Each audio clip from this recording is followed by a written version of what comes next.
உயிர்த்தெழுந்த இயேசு கிறிஸ்துவின் வல்லமை ஊழியங்கள் வழங்கும் வசனப் பெட்டகம். இயேசுவே கர்த்தர்.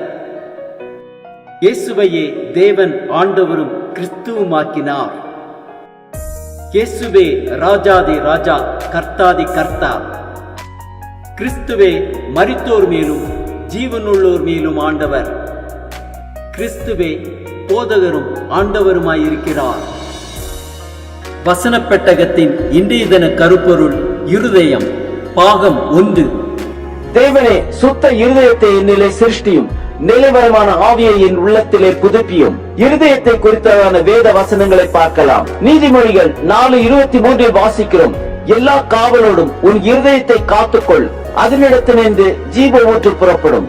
நீதிமொழிகள் 27:19 வாசிக்கிறோம், தண்ணீரில் முகத்திற்கு முகம் ஒத்திருக்குமா போல் மனுஷரில் இருதயத்திற்கு இருதயம் ஒத்திருக்கும். எரேமியா 17:9-10 வாசிக்கிறோம், எல்லாவற்றை பார்க்கிறோம் இருதயமே திருக்குள்ளதும் மகா கேடுள்ளதுமாய் இருக்கிறது, அதை அறியத்தக்கவன் யார்? கர்த்தராகிய நானே ஒவ்வொருவனுக்கும் அவனவன் வழிகளுக்கும் செய்கைகளின் பலன்களுக்கு தக்கதாய் கொடுக்கும்படிக்கு இருதயத்தை ஆராய்கிறவரும் உள்ளிந்திரியங்களை சோதித்தறிகிறவருமாயிருக்கிறேன். எரேமியா 29:13 வாசிக்கிறோம், உங்கள் முழு இருதயத்தோடும் என்னை தேடினீர்களானால் என்னை தேடுகையில் கண்டுபிடிப்பீர்கள்.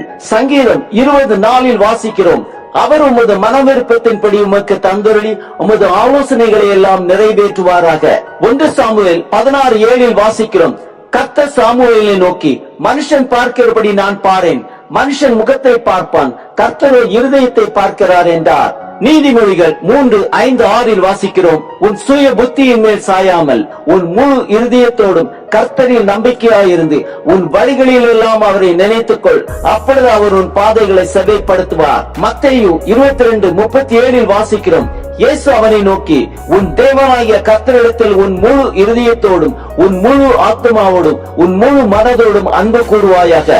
சங்கீதம் 37:4 வாசிக்கிறோம், கர்த்தரில் மனமகிழ்ச்சியாயிரு, அவர் உன் இருதயத்தின் வேண்டுதல்களை உனக்கு அருள் செய்வார். மத்தேயு 6:21 வாசிக்கிறோம், உங்கள் பொக்கிஷம் எங்கே இருக்கிறதோ அங்கே உங்கள் இருதயமும் இருக்கும்.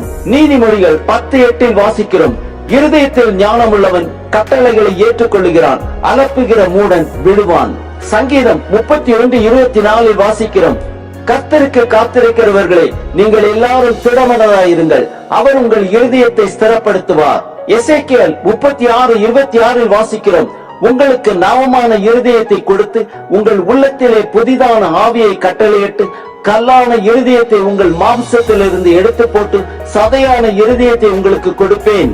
சங்கீதம் 119:10 வாசிக்கிறோம், என் முழு இருதயத்தோடும் உம்மை தேடுகிறேன், என்னை உமது கற்பனைகளை விட்டு வழி தப்ப விடாதையும். சங்கீதம் 90:12 வாசிக்கிறோம், நாங்கள் ஞான இருதயம் உள்ளவர்களாகும்படி எங்கள் நாட்களை என்னும் அறிவை எங்களுக்கு போதித்தரும்.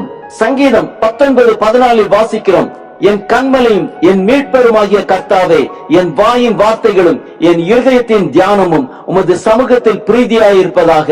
சங்கீதம் 119:2 வாசிக்கிறோம், அவருடைய சாட்சிகளை கைக்கொண்டு அவரை முழு இருதயத்தோடும் தேடுகிறவர்கள் பாக்கியவான்கள்.